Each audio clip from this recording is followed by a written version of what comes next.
Hello students, welcome back to Prepon. आज discuss करते हैं कुछ something conceptual about Indian polity और इमरजेंसी का period, how there was struggle tussle between judiciary and parliament. तो इसमें डिस्कस करेंगे हम द कॉन्स्टिट्यूशनल अमेंडमेंट एक्ट 39 1975, संविधान में संशोधन हुआ है और कैसे एक जुडिशरी और पार्लियामेंट के बीच में एक जंग सी छिड़ गई थी, कैसे संविधान को वॉयलेट करने की पूरी कोशिश की गई और कैसे सुप्रीम कोर्ट ने उसको सेव किया, कैसे थ्योरी ऑफ बेसिक स्ट्रक्चर का इस्तेमाल हुआ। आज कुछ इन बातों को जानते हैं। इस वीडियो में आपके बहुत सारे कंसेप्ट्स भी क्लियर होंगे। पहले बैकग्राउंड जान लेते हैं।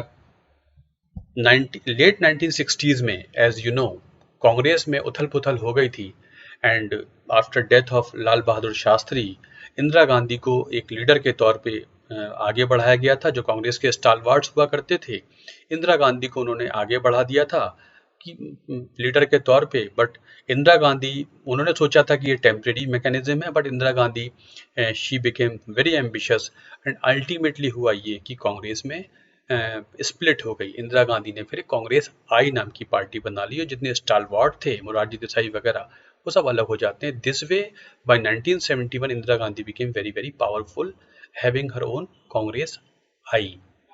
1971 में इलेक्शंस होते हैं लोकसभा के, और उन इलेक्शंस में Indira Gandhi could win with a very huge margin.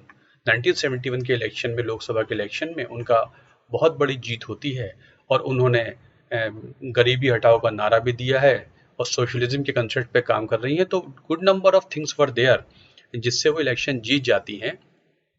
उनके अपोनेंट थे राज नारायण, रायबरेली से she could defeat Raj Narayan with a huge margin. वो जीत जाती हैं इलेक्शन।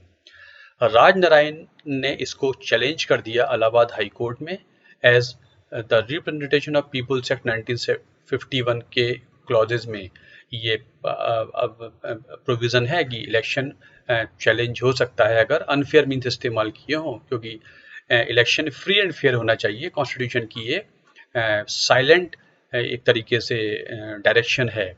तो उन्होंने कहा कि इलेक्शन फ्री एंड फेयर नहीं हुआ है। Indira Gandhi had used government machinery for her benefit in the election, इसलिए इलेक्शन फ्री और फेयर नहीं है, ये नलीफाई होना चाहिए। उन्होंने गवर्नमेंट मशीनरी इस्तेमाल की, ऑफिसर्स को इस्तेमाल किया है, पैरामिलिट्री फोर्सेस का इस्तेमाल किया इलेक्शन जीतने के लिए, इसलिए इलेक्शन फ्री और फेयर नहीं है।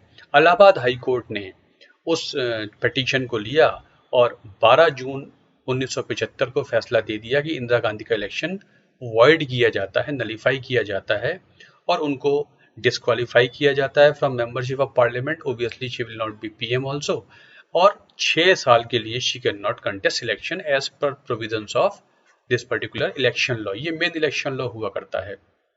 इलेक्शन के बारे में कॉन्स्टिट्यूशन में कम लिखा हुआ है, ज्यादातर इस लॉज से ही आरपीए 1950 से ही गवर्न होता है। तो उनके प्रोविजंस के तहत she was disqualified. Obviously, she was disqualified and she being very powerful in 1970s, काफ़ी पावरफुल हो गई थी और इंस्टीट्यूशंस का मिसयूज भी काफ़ी होने लगा था। तो उन्होंने सबसे पहले तो क्या किया कि इमरजेंसी लगा दी तुरंत।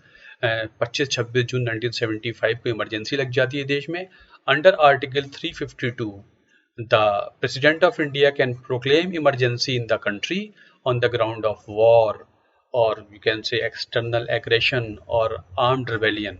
उस समय ग्राउंड था इंटरनल डिस्टर्बेंस, आर्म्ड रिबेलियन बाद में आया। उस समय इसको कहते थे इंटरनल डिस्टर्बेंस।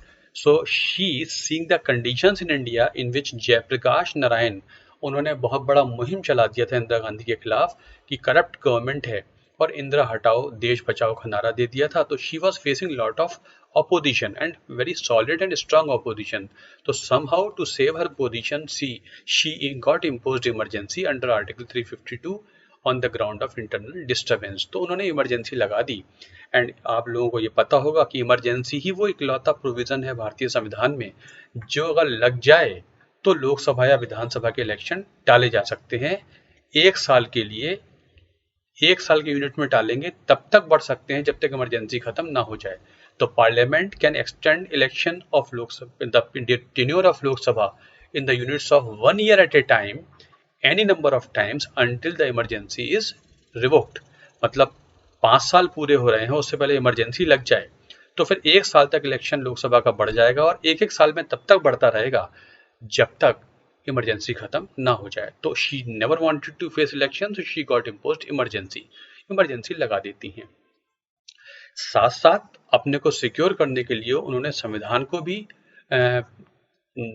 मैनिपुलेट करना शुरू कर दिया और उन्होंने 39th कॉन्स्टिट्यूशनल अमेंडमेंट एक्ट पास करा लिया बाई अगस्त 1975। इस अमेंडमेंट के जरिए उन्होंने क्या किया, उन्होंने इलेक्शन डिस्प्यूट्स के जो मैकेनिज्म्स थे उनको चेंज करने की कोशिश की। करना तो वो अपने आप को ही सेव करना चाहती थी, बट उन्होंने ये दिखाने के लिए कि मैं सारे बड़े पदों को, वो सारे बड़े पद संविधान के पद जिनके जो बहुत इंपॉर्टेंट होते हैं उन सबको सेव किया जा रहा है, तो she also took into the position of president, vice president, prime minister and speaker of Lok Sabha. इन चारों पदों का इलेक्शन डिस्प्यूट मैकेनिज्म्स को उन्होंने चेंज करने की कोशिश की। बेसिकली पर्पस अपने ही को बचाने का था उनका। तो चेंज क्या किया, आर्टिकल 71 राष्ट्रपति उपराष्ट्रपति के इलेक्शन को चैलेंज करने की अनुमति देता है, डिस्प्यूट सेटल करने की परमिशन सुप्रीम कोर्ट को देता है। तो उन्होंने क्या किया, इसको चेंज कर दिया completely. As regards the president and vice president, the basic change introduced was that the power was taken away from the Supreme Court to decide any doubts and disputes arising in connection with their election। मतलब राष्ट्रपति उपराष्ट्रपति का election जो supreme court के पास power थी only challenge करने की, अगर चैलेंज करना है तो the only forum was supreme court. तो उन्होंने उस सिस्टम को चेंज कर दिया और कहा कि under the new article 71 clause 2 Parliament by law was to establish some authority or body for deciding such disputes and its decision shall not be challenged in any court। मतलब अब राष्ट्रपति उपराष्ट्रपति का इलेक्शन चैलेंज होगा तो वह parliament कानून से एक बॉडी बनाएगी, वो ट्रिब्यूनल बनाएगी, वो बॉडी जो भी होगी वो बनाई जाएगी, उसके सामने ही चैलेंज होगा और इसका फैसला किसी कोर्ट में चैलेंज नहीं होगा। मतलब उस बॉडी का फैसला फाइनल होगा और वो कोर्ट में चैलेंज नहीं होगा, मतलब जुडिशियल रिव्यू नहीं हो सकता। एंड ऑब्वियसली जब पार्लियामेंट बॉडी बनाएगी तो वो पार्लियामेंट के इन्फ्लुएंस में काम कर सकती है, उसमें जो मेंबर्स होंगे वो कौन होंगे, पार्लियामेंट डिसाइड कर सकती है। Basically she wanted to control these things with the help of laws and executive power, ये उन्होंने कोशिश की थी। तो एक तो चेंज ये कर दिया उन्होंने कि राष्ट्रपति उपराष्ट्रपति का इलेक्शन सुप्रीम कोर्ट के उससे बाहर निकाल लिया। साथ साथ उन्होंने एक आर्टिकल 329 कैपिटल ए भी ऐड किया जिसमें elections of prime minister and speaker to the parliament, Lok Sabha के speaker were also taken out of the election dispute mechanism. जो आर्टिकल 329 बी में लिखा हुआ है कि इनके इलेक्शंस इस तरीके से किए जाएंगे, मतलब हाई कोर्ट के पास ये पावर होती है कि हाई कोर्ट डिस्प्यूट सुनेगा एमपी के इलेक्शन के, तो वो भी उन्होंने चेंज कर दिया। This particular article dealt with the election of either house of parliament of a person who held the office of PM at the time of such election or was appointed as PM after such election। मतलब इस election के समय वो व्यक्ति PM हो या election के बाद PM घोषित हो जाए, ऐसे ही वो व्यक्ति स्पीकर लोकसभा का हो या बाद में हो जाए। अगर ऐसा कोई व्यक्ति डिस्क्वालीफाई होता है, ऐसे किसी व्यक्ति का इलेक्शन जो PM बना हो या स्पीकर बना हो, अगर उसके इलेक्शन की डिस्प्यूट आती है तो वो कहीं नहीं चैलेंज हो सकता except before such an authority और body as provided by parliament by law. मतलब यहाँ भी उन्होंने कह दिया कि हाई कोर्ट के पास पावर नहीं होगी, एक स्पेशल बॉडी बनाई जाएगी, वहीं पर लोकसभा का स्पीकर का इलेक्शन और PM के इलेक्शन को चैलेंज कर सकते हैं। और ये जो बॉडी अपना डिसीजन देगी ये किसी और कोर्ट वगैरह में क्वेश्चन नहीं हो सकता except before such body as provided by parliament by law. और ये किसी उसी बॉडी में चैलेंज हो सकता है जो पार्लियामेंट लॉ द्वारा बनाएगा। मतलब इलेक्शन डिस्प्यूट की सारी जिम्मेदारी वो कुछ ऐसी बॉडीज को देना चाहती थी जो कोर्ट से अलग हैं। मतलब बेसिकली क्वाशी जुडिशियल बॉडीज हो सकती थी या ट्रिब्यूनल्स वगैरह हो सकती थी। कहने का मतलब है जुडिशियल इंटरवेंशन को उन्होंने हटाने की कोशिश की। जहां तक इलेक्शन डिस्प्यूट्स की बात है, prime minister, president, vice president और speaker of Lok Sabha, this was what she wanted to do and she got the constitution amended to this particular effect। ये उन्होंने कर दिया और आर्टिकल 368 में संविधान को चेंज कर सकते हैं और उनके पास मेजॉरिटी हुआ करती थी लोकसभा राज्यसभा में, तो she got it done very easily। और बहुत सारे अपोजिशन पार्टीज के MPs जेल में बंद थे तो वहां भी कोई दिक्कत नहीं हुई and she very easily could get it done, वो जल्दी इसे कर लेती हैं। साथ साथ उन्होंने क्या किया, वो जो हाई कोर्ट ने फैसला दिया था 12 जून 1975 को कि इनका इलेक्शन रद्द किया जाता है, उसको भी उन्होंने नलीफाई कर दिया और आर्टिकल 329 कैपिटल ए के एक क्लॉज में ये डलवा दिया कि 39th अमेंडमेंट एक्ट के पास होने से पहले अगर कोई ऐसा कानून बना हो, no law made by the parliament before the commencement of constitution 39th amendment act in so far as it is related to the election petitions was to apply or be deemed ever to have applied to the election of prime minister or speaker of lok sabha। कहने का मतलब है कि इस amendment से पहले अगर कोई ऐसा लॉ बनाया गया है जो पीएम और स्पीकर के इलेक्शन डिस्प्यूट पे लागू होता है, तो वो अब लागू नहीं होगा, ना ही किसी कोर्ट का फैसला लागू होगा। मतलब 39 अमेंडमेंट एक्ट जो पास हुआ है, इसके पास होने से पहले अगर किसी कोर्ट का फैसला भी है कि वो पीएम के इलेक्शन को या स्पीकर के इलेक्शन को नलीफाई करता है, तो वो लागू नहीं होगा और ना ही कोई लॉ लागू होगा। मतलब इलाहाबाद हाई कोर्ट का जो जजमेंट था वो अप्लाई नहीं होगा, मतलब मेरा इलेक्शन जो इलेक्शन है वो इंटैक्ट रहेगा। तो उन्होंने ये भी कानून के जरिए अपने आप को सिक्योर कर लिया, ये भी उन्होंने पास कर दिया। लेकिन इंदिरा गांधी वर्सेस राज नारायण इस केस का नाम है, इसको चैलेंज कर दिया गया सुप्रीम कोर्ट में और सुप्रीम कोर्ट ने पहली बार इस्तेमाल की थ्योरी ऑफ बेसिक स्ट्रक्चर। आपको याद होगा in the Kesavananda Bharati case 1973 supreme court came out with theory of basic structure, जिसमें संविधान का जो मूलभूत ढांचा है वो कभी भी चेंज नहीं हो सकता, 368 आर्टिकल का इस्तेमाल करके भी चेंज नहीं हो सकता।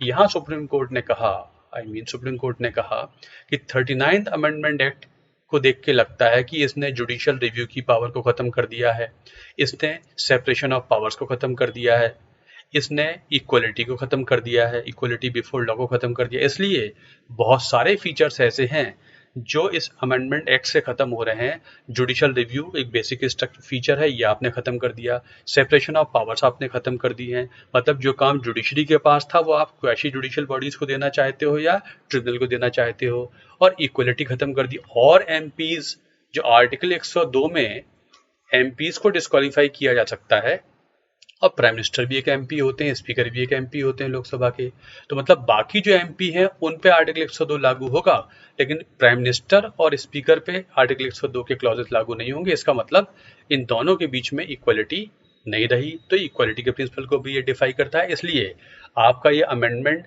हम नलीफाई करते हैं।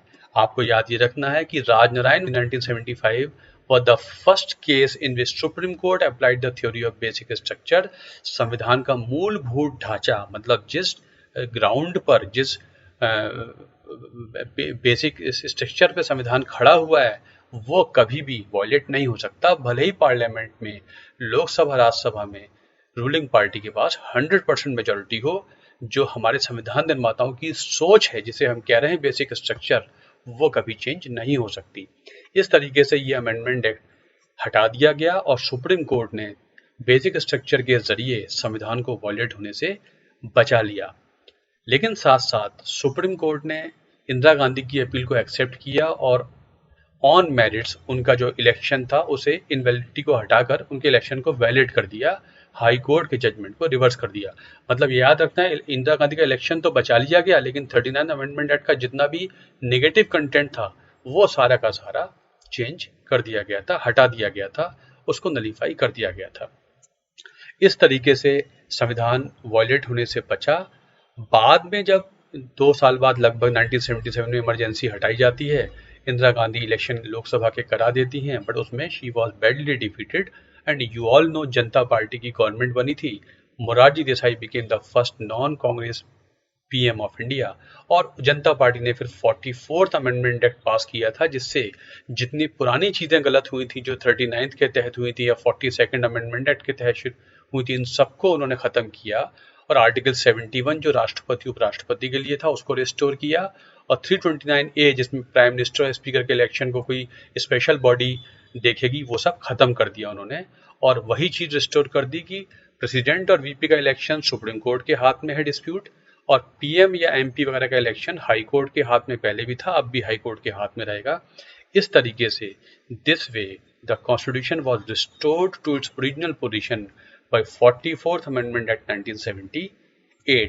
तो ये जो दशक था, पर्टिकुलरली ये जो 1975 से 1978 के साल थे, ये बड़े चैलेंजिंग रहे थे, जिसमें एक बहुत स्ट्रगल चली थी बिटवीन जुडिशरी एंड पार्लियामेंट। और जुडिशरी ने अपना बहुत नेगेटिव रूप भी दिखाया था, वो भी हम डिस्कस करेंगे और केसेस के जरिए या और अमेंडमेंट के जरिए। But this was one particular instance जिससे शुरुआत हुई थी इस यू कैन से कि संविधान की जो सैंक्टिटी थी उसको एक तरीके से डिमोलिश करने की कोशिश की गई थी। तो this is small background about Indira Gandhi versus Rajnarayan case और the 39th amendment act 1975। So I hope आपको कुछ बातें समझ में आई होंगी इस पर्टिकुलर वीडियो से। Thanks a lot for watching this video. इस तरीके के और वीडियो आते रहेंगे। थैंक्स।